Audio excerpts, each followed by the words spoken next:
صاحب کے آنے 2-3 منٹ پہنچ گئے ہیں شیخ صاحب بھی. تو اس طرح کی جو محفلیں ہیں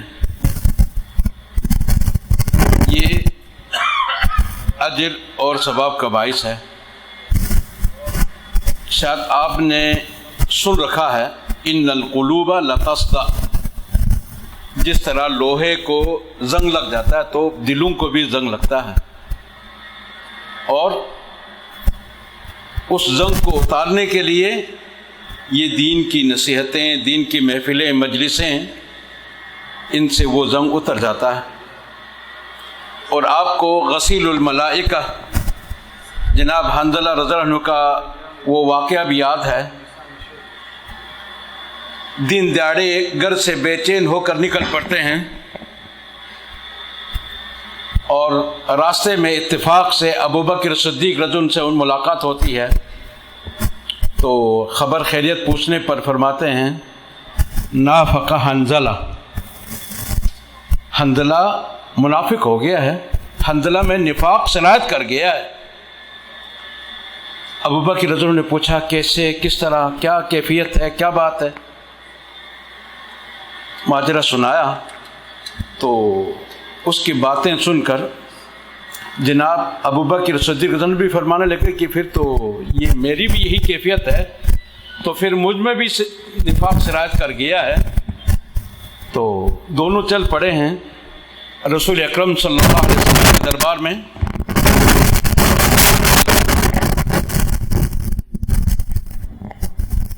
تو اللہ کے نبی صلی اللہ علیہ وسلم نے پوچھا کیا بات ہے؟ تو دونوں نے ماجرہ سنایا، نافق حنظلہ، نافق ابوبکر.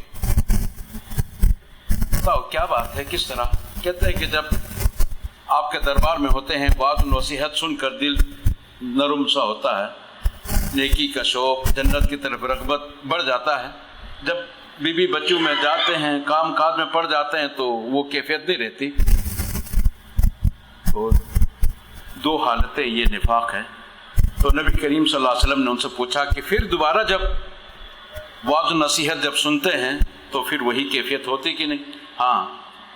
تو فرمایا کہ اگر وہی ایک کیفیت ہر حالت میں رہے تو لصافحتکم الملائکۃ فی الطرقات، اللہ کے نورانی مخلوق فرشتے تم سے گلی کوچوں میں، بازاروں میں مصافحہ کرنے لگیں گے. لیکن ساعہ و ساعہ.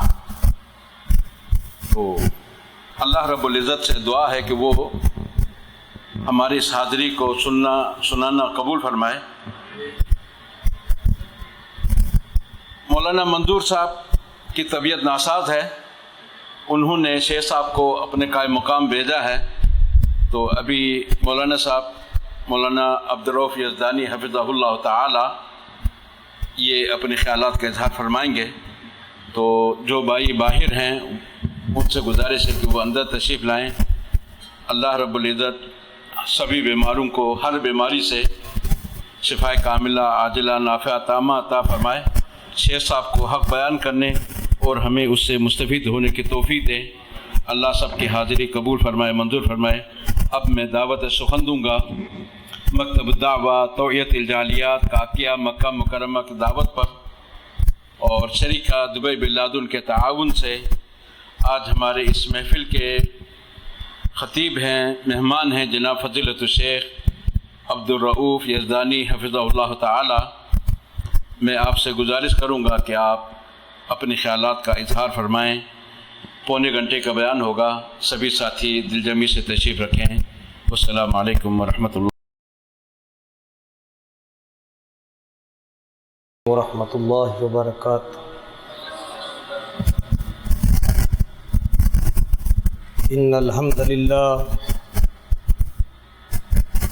نحمده ونصلی علی رسولہ الکریم. اللہم صلی علی محمد وعلی آل محمد کما صلیت علی ابراہیم وعلی آل ابراہیم انک حمید مجید.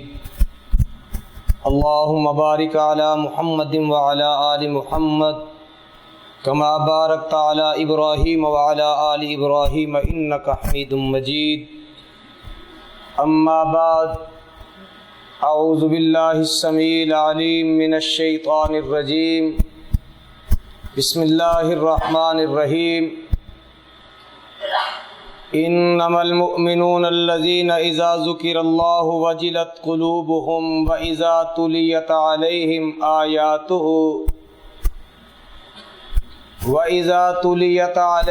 آياته زادتهم ایمانا وعلى ربهم يتوكلون الذين يقيمون الصلاة ومما رزقناهم ينفقون اولئک هم المؤمنون حقا لهم درجات عند ربهم ومغفرۃ ورزق کریم۔ برادران اسلام، آج یہ درس قرآن جس میں فضیلت الشیخ حضرت مولانا منظور احمد صاحب حافظہ اللہ تعالی ان کی تشریف آوری تھی، لیکن بتقاضۂ بشریت انسان ہونے کے ناطہ سے یہ بیماری، صحت، تندرستی، خوشی، غمی انسان کے ساتھ وابستہ ہے۔ وہ اپنی طبیعت کی علالت کی وجہ سے حاضر نہ ہو سکے، باوجود میں اپنی طبیعت کی علالت کے اس بات کو مد نظر رکھتے ہوئے سب سے قبل اللہ کی رضا اور پھر دوسری بات کہ جیسا کہ جب ہم دوران تعلیم اپنے اساتذہ کے سامنے بیٹھا کرتے تھے تو انہوں نے ہمیں ایک بات بطور نصیحت کہی کہ جب تمہارے کان میں یہ آواز پڑے کہ فلاں جگہ پر، فلاں مقام پر تبلیغ کا موقع ہے، وہاں پر آنے والا خطیب جس کو بلایا گیا ہے وہ کسی مجبوری کی بنا پر نہیں پہنچ سکتا، تو آپ کو دعوت دی جائے تو آپ نے یہ نہیں سوچنا کہ میرا وہاں پہ نام نہیں ہے، مجھے بلایا نہیں گیا، انوائٹ نہیں کیا گیا اس سے قبل، بامر مجبوری مجھے بلا رہے ہیں، یہ بات نہیں سوچنی، خالصۃ اللہ کی رضا کے لیے وہاں پہ پہنچنا ہے اور اس کو اپنے لیے غنیمت تصور کرنا کہ اللہ نے تمہیں یہ موقع نصیب کیا ہے۔ ہر کام اس کی مرضی، اس کی رضا سے ہوتا ہے، اور آپ جو لوگ درس قرآن سننے کے لیے آتے ہیں اپنے آپ کو خوش قسمت تصور کیجئے۔ میں اس کی مثال ایسے دیتا ہوں، اپنے گھر میں کبھی کسی نے دشمن کو نہیں بلایا، اپنے گھر میں کوئی اپنے دشمن کی دعوت نہیں کرتا، اپنے مخالف کو نہیں بلاتا، اپنے گھر میں اس کو بلاتا ہے جس سے اس کو محبت ہوتی ہے، اور آپ خوش نصیب ہیں جن کو اللہ نے اپنے گھر میں آنے کی توفیق عطا کی ہے۔ اللہ نے تمہیں بلایا ہے اور اپنے آپ کو اللہ کی رضا کے لیے اس بات سے غرور گمنڈ میں بھی نہیں آنا، بلکہ اپنے دل میں اس بات کو بٹھانا ہے کہ اللہ تو نے ہمیں اپنے گھر میں بلایا ہے اور اب ہم جو سن رہے ہیں اس پہ عمل کی توفیق بھی نصیب فرما۔ حضرات، میں اختصار کے ساتھ جن آیات کو میں نے پہلے تلاوت کیا ہے ان آیات کے تحت کچھ گزارشات آپ کے گوش گزار کرنا چاہتا ہوں کہ اللہ نے ان آیات میں اپنے لوگوں کا، اپنے بندوں کا، اپنے دوستوں کا تذکرہ کیا ہے۔ دنیا میں دو گروہ ہیں، ایک رحمان کا، دوسرا شیطان کا، جن کا ازل سے مقابلہ چلا رہا ہے۔ اور ابد تک جاری رہے گا۔ جب اللہ نے شیطان ابلیس کو جنت سے نکال دیا تو اس نے کیا کہا؟ ربی انظرنی الی یوم یبعثون، کہ اللہ مجھے مہلت دے، مجھے وقت دے، تو نے مجھے تو نکال دیا ہے، اب میں نے دنیا میں اکیلا تو نہیں رہنا۔ بھائی یہ ایسے مسجد میں نہ بیٹھا کریں۔ میں نے ایک مرتبہ پہلے بھی گزارش کی تھی کہ مسجد میں 2 حالتوں میں بیٹھنے سے آپ نے منع فرمایا۔ ابو داؤد شریف کی روایت ہے، شیخ آپ کے پاس تشریف فرمایا، پوچھ سکتے ہیں، گھٹنے پکڑ کر اور دیواروں کے ساتھ ٹیک لگا کر، ایسی حالت میں آپ نے منع فرمایا، نہیں بیٹھنا چاہیے، ویسے بھی انسان معیوب لگتا ہے۔ اور دوسری بات یہ ہے کہ ان حالتوں میں بیٹھنے سے منع کیوں کیا ہے کہ انسان کو نیند آ جاتی، آنے کا مقصد ضائع ہو جاتا ہے۔ تو میں یہ بتلا رہا تھا، اس نے کیا کہا؟ اس نے کہا اللہ اب میں نے اکیلے تو نہیں رہنا، اپنے دوست بھی میں نے بنانے، اپنے ساتھی بھی بنانے۔ تو اللہ نے کہا کیا کرو گے؟ کہنے لگا فَبِمَا أَغْوَيْتَنِي لَأَقْعُدَنَّ لَهُمْ صِرَاطَكَ الْمُسْتَقِيمَ ثُمَّ لَآتِيَنَّهُمْ مِنْ بَيْنِ أَيْدِيهِمْ وَمِنْ خَلْفِهِمْ وَعَنْ أَيْمَانِهِمْ وَعَنْ شَمَائِلِهِمْ، میں تیرے بندوں کا راستہ روک کے بیٹھوں گا اور ان کو تیرے راستے سے ہٹانے کی کوشش کروں گا۔ تو اللہ نے کیا کہا؟ اور ابلیس جو میرے بندے ہیں وہ تیرے جال میں نہیں آ سکتے، وہ تیرے دوست نہیں بن سکتے۔ حضرات یہاں پہ ایک اس ہستی کا تذکرہ کرنا چاہتے ہوں جن کو بدقسمتی سے یہ بات کہوں گا کہ بزرگ ہمارے ہیں لیکن ہم نے لوگوں کو ادھار دیے ہوئے کہ تم کھا پی لو ان کے نام پہ۔ ہم یہ کہتے ہیں اور جس کے نام کو استعمال کرتے ہو کم از کم اس کی بات کو بھی تو مانو۔ ان کا نام ہے پیر عبد القادر جیلانی، سب کہیے رحمت اللہ علیہ۔ ہم ان کو اللہ کا ولی مانتے ہیں، جو ان کو اللہ کا ولی نہیں مانتا میں اسے مسلمان نہیں مانتا۔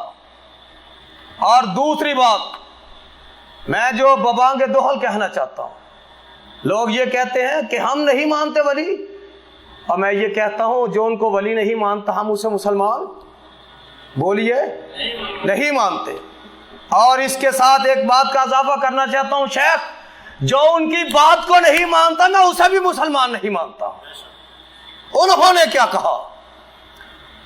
وہ کمرے میں بیٹھے ہوئے تھے، عبادت کر رہے تھے، اس وقت یہ لائٹ نہیں تھی، روشنی نہیں تھی، تو کمرے میں ایک دم روشنی ہو گئی تو ان کو آواز آتی ہے عبد القادر آج کے بعد تجھے نماز پڑھنے کی ضرورت نہیں ہے۔ آج کا کوئی ہوتا تو کہتا دیکھا اور میری عبادتیں کام آ گئی، میری ریاستیں کام آ گئی، اور میں جو یہ چلے لگاتا ہوں یہ کام آ گئے ہیں۔ لیکن وہ اللہ کے ولی تھے، سب بولو وہ اللہ کے جو ان کو ولی مانتا ہے بولے وہ اللہ کے ولی تھے۔ انہوں نے سوچا کہ عبد القادر یہ کون ہے جو تجھے کہہ رہا ہے تجھے نماز پڑھنے کی ضرورت نہیں؟ ہم نے جس کا کلمہ پڑھا ہے اس کا نام جناب محمد الرسول اللہ صلی اللہ علیہ وسلم، ان کو زندگی کے آخری سانس تک نماز سے چھٹی نہیں ملی، اور یہ کون ہے جو تجھے کہہ رہا ہے نماز کی ضرورت نہیں؟ جب یہ بات سوچی تو کیا کہا؟ لا حول ولا قوت الا باللہ، کو عبد القادر یہ تو شیطان ہو سکتا ہے جو تجھے گمراہ کرنے کی کوشش کر رہا ہے۔ جب یہ پڑھا کمرے سے روشنی ختم، اندھیرا چھا گیا، پھر شیطان بھاگ گیا کمرے سے۔ تو بدبخت ہے، اس نے کیا کیا؟ اس نے کہا ایک دفعہ بچ گیا ہے، کمرے کے باہر جا کے بیٹھ گیا، کہنے لگا ابھی کمرے سے باہر ہی نکلے گا پھر وار کروں گا۔ جب باہر نکلے تو شیطان کہتا ہے، ابلیس کہتا ہے عبد القادر تو نے بچنا نہیں تھا، اپنے علم کی وجہ سے بچ گیا ہے۔ پھر دوبارہ جال پھینکا۔ جو اللہ والا ہوتا ہے وہ اپنے علم پہ غرور نہیں کرتا۔ تو پیر عبد القادر جیلانی رحمہ اللہ نے کیا کہا؟ او بدبخت ابھی تو نے جان نہیں چھوڑی، پھر راستے میں بیٹھا ہوا ہے، اور کیا کہتا ہے کہ علم کی وجہ سے بچ گیا ہوں؟ نہیں، اور علم کی وجہ سے نہیں بچا، مجھے رب کی رحمت نے بچا دیا ہے، اللہ کی رحمت نے بچایا ہے۔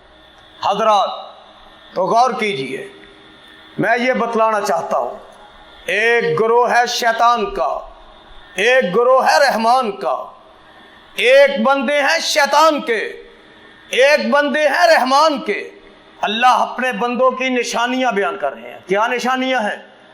انما المؤمنون الذین اذا ذکر اللہ، اللہ فرماتے ہیں جب میرے بندوں کے سامنے میرا ذکر کیا جاتا ہے، واجلت قلوبہم، ان کے دل نرم ہو جاتے ہیں، ان کے دل سخت نہیں رہتے، ان کے دلوں پہ اللہ کا ڈر، خوف طاری ہو جاتا ہے، کب کبھی طاری ہو جاتی ہے، ان کے دل موم ہو جاتے ہیں، نرم ہو جاتے ہیں۔ ایک نشانی وَإِذَا تُلِيَتْ عَلَيْهِمْ آيَاتُهُ زَادَتْهُمْ ایمانا، دوسری نشانی رحمان کے بندوں کی، اور جب ان کے سامنے قرآن کی آیات کو تلاوت کیا جاتا ہے، زادتہم ایمانا، ان کا ایمان زیادہ ہو جاتا ہے، ان کا ایمان بڑھ جاتا ہے، اس میں اضافہ ہو جاتا ہے۔ جیسا کہ ہمارے جب پاکستان میں واعظ و نصیحت ہوتی ہے تو کئی لوگ کہتے ہیں جی آج ہماری روح جو ہے وہ تازہ ہو گئی ہے۔ اس کا کیا مطلب ہے؟ کہ ایمان میں اضافہ ہو گیا ہے، ایمان میں زیادتی ہو گئی ہے، ایمان بڑھ گیا ہے۔ تیسری نشانی رحمان کے بندوں کی، کن کی؟ جو رحمان کا ہے وہ بولے، کن کی؟ رحمان کے بندوں کی۔ وَعَلَىٰ رَبِّهِمْ يَتَوَكَّلُونَ، اور زندگی کے دن گزارتے ہوئے جب کبھی ان پہ کوئی مشکل آن پڑے، کوئی غمی، کوئی مصیبت، کوئی دکھ، کوئی آزمائش آ جائے تو وہ کیا کرتے ہیں؟ وَعَلَىٰ رَبِّهِمْ يَتَوَكَّلُونَ، اپنے رب پہ ہی توکل کرتے ہیں، اپنے رب پہ اپنے ایمان کو پختہ کر لیتے ہیں۔ آگے چلیے، چوتھی نشانی کیا ہے؟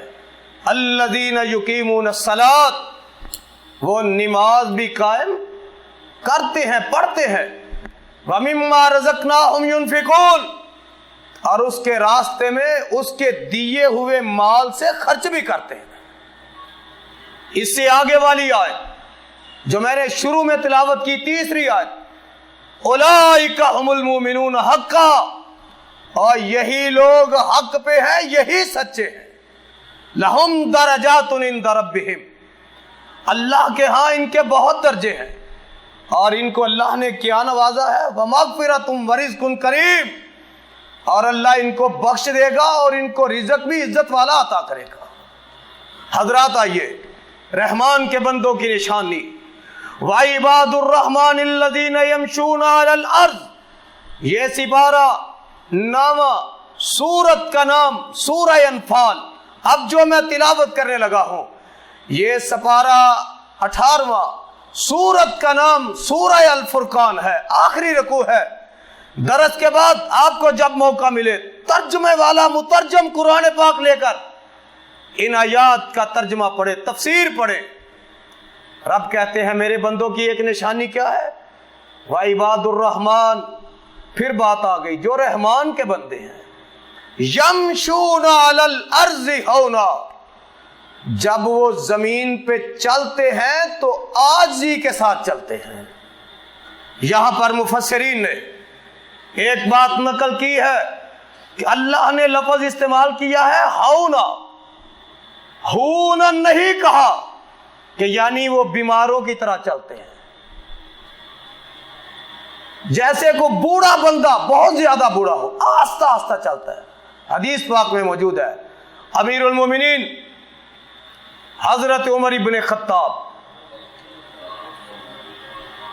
رضی اللہ تعالی، یار تم یہاں پہ بھی ڈرتے ہو، یہاں تو ڈرنے والی کوئی بات نہیں ہے۔ پاکستان میں تو یہ بات ہوگی جس نے رضی اللہ عنہ کہا اس کو پکڑ کے لے جائیں گے، لیکن یہاں بھی آپ ڈرتے ہیں۔ اور میں نے پچھلے درس میں یہ بات کہی تھی، اور جس کو رب کہتا ہے رضی اللہ، اور تمہیں کیا تکلیف ہے نہیں کہتے؟ جو رب کی بات کو نہیں مانتا میں اسے مسلمان نہیں مانتا ہوں۔ رب نے کہا رضی اللہ، اور میں ان سے راضی، ورضوا عنہ، یہ مجھ سے راضی، آپ بھی کہے رضی اللہ عنہ، اللہ ان سے راضی۔ اور بولو جس پہ اللہ راضی ہو، ساری کائنات اس کی دشمن ہو، اس کا کچھ بگاڑ سکتے ہیں؟ تو بات پھر یاد آ گئی، شیخ کون تھا یہ ابراہیم؟ ابراہیم دو الفاظ کا مجموعہ، اب اور رحیم، رحمت کا باپ۔ ساری کائنات دشمن ہو گئی، آگ میں جلانا چاہا، آگ میں پھینک دیا، لیکن اللہ نے کیا کیا؟ ایک بال جو ہے اس کو بھی اپنی جگہ سے ہلنے نہیں دیا۔ آگ جلا کر ماچس کا ایک چھوٹا سا شعلہ آگ کا، اس کو جلا کر اب بال کے قریب لے کے آئے، یہ بال اپنی جگہ بدل جائے گا، رخ بدل جائے گا، لیکن اتنی آگ 4 میل لمبائی، 4 میل چوڑائی، اور اتنے بلند شعلے کہ کوئی پرندہ وہاں سے اوپر سے گزر کر آر پار نہیں جا سکتا، لیکن 40 دن رہے آگ میں اور ایک بال بھی اپنی جگہ سے نہیں بدلا۔ یہ کس چیز کی علامت تھی؟ وَاتَّخَذَ اللَّهُ إِبْرَاهِيمَ خَلِيلًا، اللہ نے کہا ہم نے ابراہیم کو اپنا دوست بنا لیا۔ اور جس کا اللہ دوست ہو جائے، وہ اللہ کا دوست ہو جائے، دنیا اس کا کچھ بگاڑ سکتی ہے؟ رضی اللہ عنہم ورضوا عنہ۔ حضرت عمر ابن خطاب رضی اللہ تعالی مسجد سے نکلے، کیا دیکھا؟ ایک بندہ بہت ہی آہستہ آہستہ چل رہا ہے، قریب پہنچے، پوچھا کیا بیمار ہو جو اتنا آہستہ چل رہے ہو؟ کہا نہیں۔ فرمایا سیدھے ہو کے چلو وگرنہ کوڑے لگاؤں گا۔ حضرات کیا بات، کیا سبق ملا کہ ایسی چال بھی نہیں چلنی چاہیے، تیز تیز دیکھنے والا پریشان ہو جائے کہ اس کی کون سی آفت، کون سی مصیبت پریشانی آ گئی ہے جو اتنا تیز جا رہا ہے، دوڑتا جا رہا ہے۔ اور اتنا آہستہ بھی نہیں چلنا، دیکھنے والا کہے یہ بیمار ہے۔ درمیانی چال، اللہ کے بندے۔ اور آگے چلیے وَإِذَا خَاطَبَهُمُ الْجَاهِلُونَ قَالُوا سَلَامًا، اور جب ان کا آمنا سامنا کسی جاہل سے ہوتا ہے، یہاں جاہل سے مراد ان پڑھ نہیں ہے، یہاں جاہل سے مراد کم علم نہیں ہے، یہاں جاہل سے مراد وہ ہے کہ جس کو حق بات کا علم ہے لیکن پھر بھی جان بوجھ کر وہ باطل بات پہ ٹھہرا ہوا ہے اور پھر اس بات پہ وہ بحث کرتا ہے۔ جب ایمان والوں کا ایسے لوگوں سے واسطہ پڑتا ہے وہ کہتے ہیں قالوا سلاما، ہم تیرے ساتھ بحث مباحثہ نہیں کر سکتے، جیسا کہ ابراہیم علیہ السلام کے والد نے کہا اراغب انت عن آلہتی یا ابراہیم، اگر تو یہ بات کہنے سے باز نہ آیا، اس کو پتا تھا بات سچ کہتا ہے، لیکن بات کیا تھی؟ ضد پہ اڑا ہوا تھا۔ حضرات دعا کیجیے اللہ ہمیں ضد سے بچائے، اور ضد نے بڑے بڑوں کا کھانا تباہ کر دیا۔ ابو طالب کو پتا تھا حق کیا ہے، سچ کیا ہے، لیکن ضد پہ اڑا ہوا تھا۔ ابو جہل کو پتا تھا حق کیا ہے، لیکن ضد پہ تھا۔ اس ضد نے بڑے بڑے گھروں کے سکون برباد کر دیے، ان کے کھانا خراب کر دیے۔ اس لیے دعا کی ضرورت ہے کہ اللہ ہمیں ضد سے بچائے اور حق بات کو سمجھ کر عمل کی توفیق نصیب فرمائے۔ جب کہا ابراہیم تو بعد نہیں آئے گا تو تجھے قتل کر دوں گا، گھر سے نکال دوں گا، سنسار کر دوں گا، تو ابراہیم علیہ السلام نے کیا کہا؟ قال سلام علیک، ابا جان میں نے تو آپ کی خیر خواہی مقصود رکھی تھی، میں نے آپ کی بھلائی کو ذہن میں رکھا تھا، لیکن آپ تمام باتوں کو سمجھتے ہوئے بھی آپ باطل پہ ضد کیے بیٹھے ہیں۔ تو جہاں پہ شرک ہو وہاں توحید نہیں ہوتی، اور جہاں توحید ہو وہاں شرک نہیں ہوتا۔ ابا جان آج کے بعد سلام، میں جا رہا ہوں۔ تو حضرات وَإِذَا خَاطَبَهُمُ الْجَاهِلُونَ قَالُوا سَلَامًا، وہ بحث مباحثہ کرنے والوں سے نہیں الیجتے، ان کو کہتے ہیں کہ اللہ تجھ پہ رحمت کرے، اللہ تجھے ہدایت دے، وہاں سے گزر جاتے ہیں۔ اور ایمان والوں کی اور نشانی کیا؟ وَالَّذِينَ يَبِيتُونَ لِرَبِّهِمْ سُجَّدًا وَقِيَامًا، وہ اپنی راتوں کو کمپیوٹر کے آگے، اس وقت یہی ہے نا، یہاں پہ ڈش کے آگے، ٹی وی کے آگے، یہ دنیا کی خرافات کو دیکھتے ہوئے اپنی راتوں کو بسر نہیں کرتے، بلکہ کیا کرتے ہیں؟ وہ اللہ کے دربار میں کھڑے ہو کر قیام کرتے ہیں، اپنی راتوں کو اللہ کی بندگی میں گزارتے ہیں۔ والذین یبیتون لربہم سجدا وقیاما، اپنی راتوں کو اللہ کی عبادت میں بسر کرتے ہیں۔ اور حدیث کی بات سن لیجیے، آپ صلی اللہ علیہ وسلم نے فرمایا جو بندہ عشاء کی نماز باجماعت ادا کرتا ہے، کون سی؟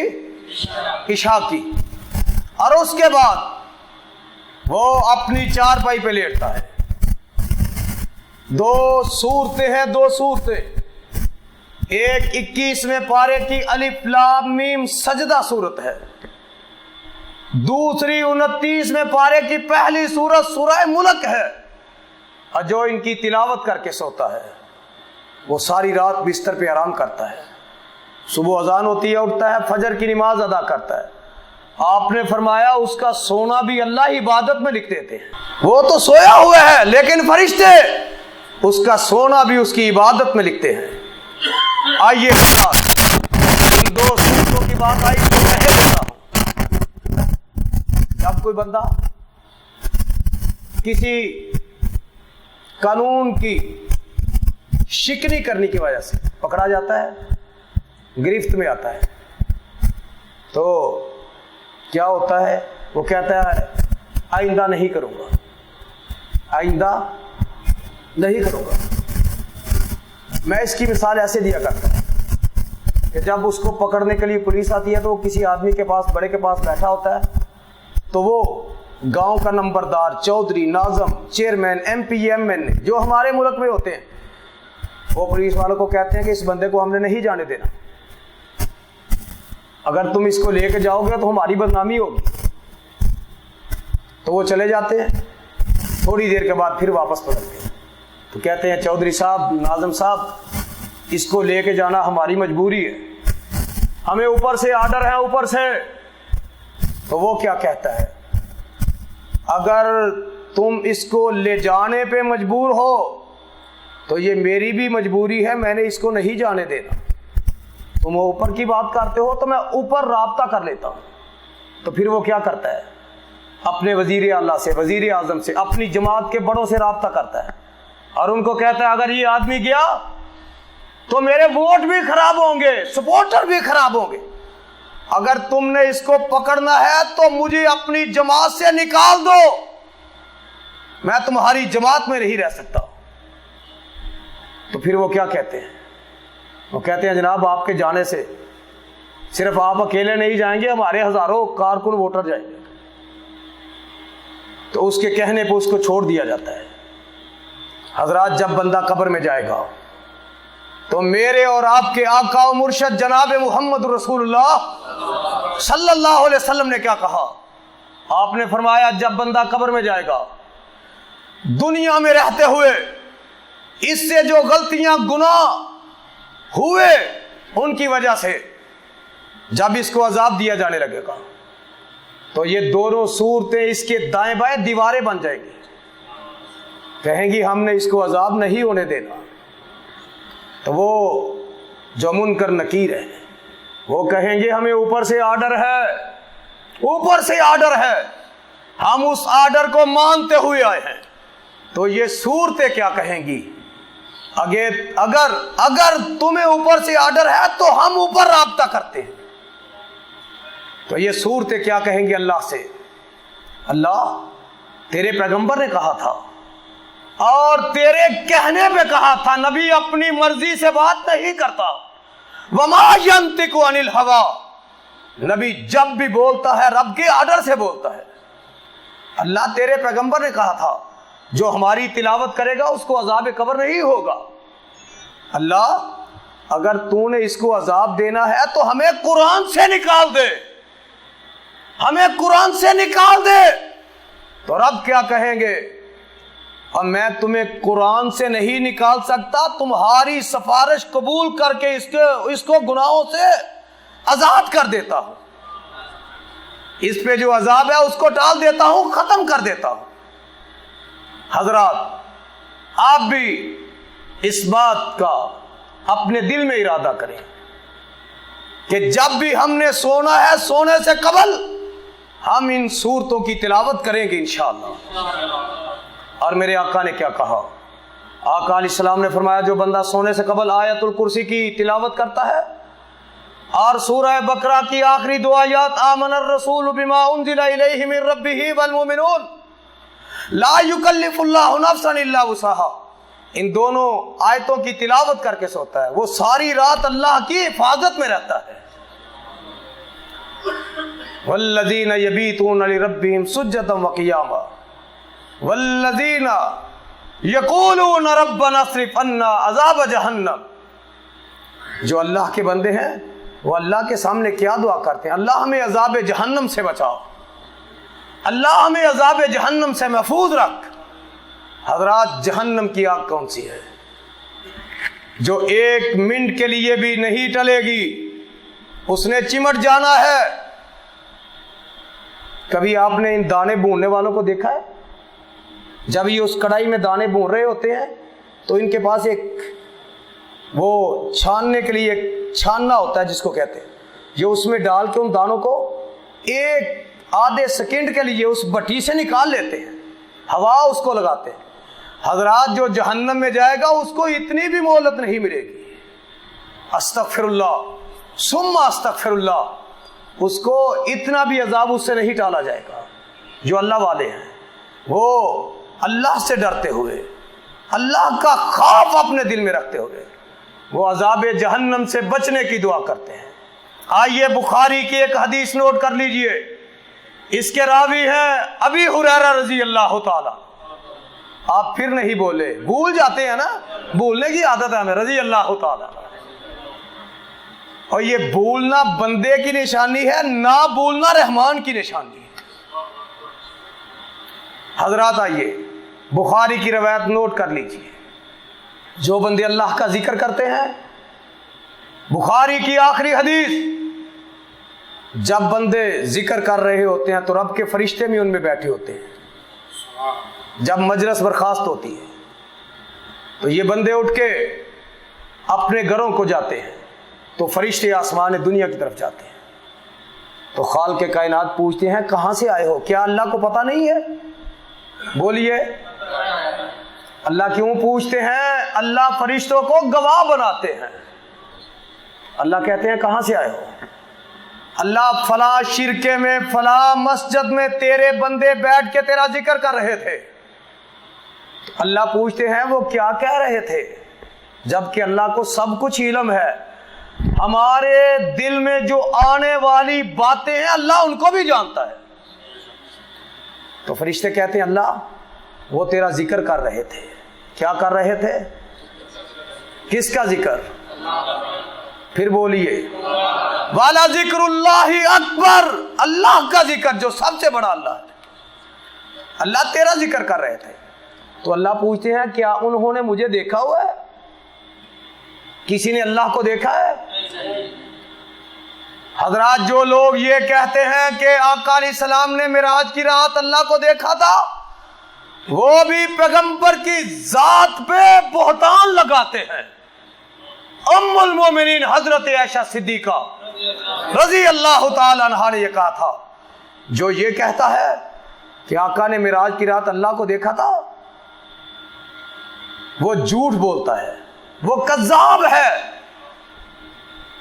اللہ کا دیدار قیامت کے دن ہوگا، سورہ قیامہ وجوہ یومئذ ناظرہ الی ربہا ناظرہ، جب جنتی اپنے اپنے بیڈوں پہ تکیے لگائے بیٹھے ہوں گے تو خالق کائنات آواز دیں گے، اور جنتیوں تمہیں کچھ اور بھی چاہیے؟ تو جنتی کہیں گے اللہ اعمال نامہ دائیں ہاتھ میں ملا، تیرے عرش کا سایہ ملا، تیرے پیغمبر کی شفاعت ملی، پل صراط سے گزرے، جنت کا داخلہ ملا، جنتی حوریں ملی، اللہ اتنا کچھ مل گیا، اب باقی اور کیا رہ گیا؟ تو خالق کائنات کہیں گے یہ تمام نعمتیں ایک طرف، جو اب عطا کرنے والا ہوں وہ اکیلی ایک طرف ہے، اللہ وہ کیا ہے؟ تو خالق کائنات کہیں گے جس طرف سے آواز آ رہی ہے اس طرف ہو کے بیٹھ جاؤ، اپنا چہرہ اس طرف کر۔ جب سب جنتی اس طرف دیکھیں گے تو اللہ ان کو اپنا دیدار کروائیں گے، اللہ کہیں گے تمام نعمتیں ایک طرف، یہ میرا دیدار اکیلا ایک طرف۔ تو حضرات بتلا رہا تھا، اللہ پوچھیں گے وہ بندوں نے مجھے دیکھا ہوا ہے؟ فرشتے کہیں گے نہیں۔ اللہ کہتے ہیں وہ اور کیا کہتے تھے؟ اللہ وہ تیری جنت کا سوال کرتے تھے۔ اللہ پوچھتے ہیں انہوں نے جنت دیکھی ہوئی ہے؟ کسی نے دیکھی ہے؟ سب بولیے۔ ہمارے پاکستان میں لوگ دیکھتے ہیں جنت کو، کیوں شیخ؟ کہتے ہیں جو اس موری سے گزر گیا، بہشتی سے گزر گیا، وہ جنتی ہے۔ استغفر اللہ ثم استغفر اللہ۔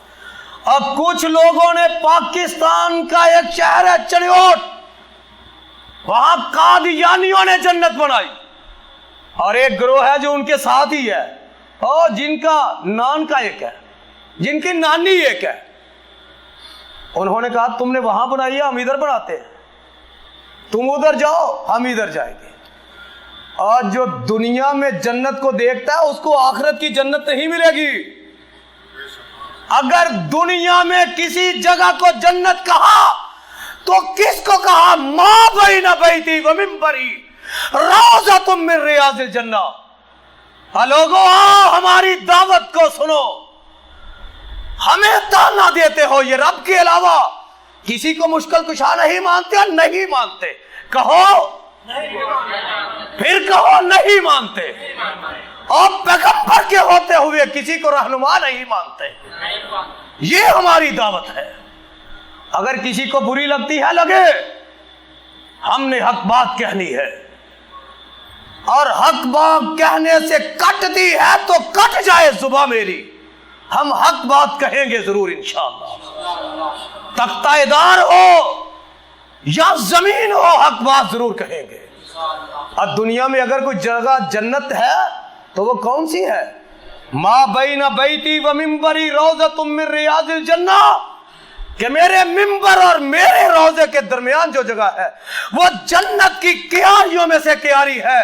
حضرات ہم یہی کہتے ہیں، اور جن چیزوں کو پیغمبر نے خاص کر دیا ہے، اور تم دنیا کی اپنی طرف سے بنائی ہوئی چیزوں کو ان کے مقابلے میں پیش کرتے ہو، قیامت کا دن رب کو اس کے پیغمبر کو کیا جواب دو گے؟